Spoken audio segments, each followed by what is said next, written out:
Early morning squall hit Delhi's bird population during nesting. Over 200 bird fatalities reported in northwest Delhi on Friday. Birds treated at Charitable Bird Hospital, Wazirabad, Wildlife SOS. Officials are evaluating the damage to the bird population.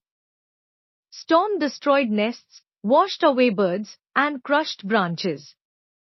Local residents reported birds lying in Sheesh Mahal Park, Shalimar Bagh.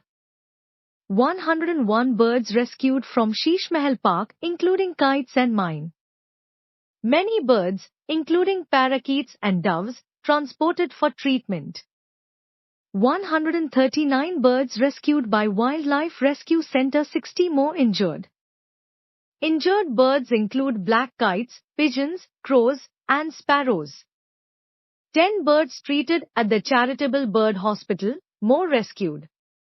Forest Department, Wildlife SOS rescuing birds and injured monkeys. 130 birds rescued by Forest Department are being treated.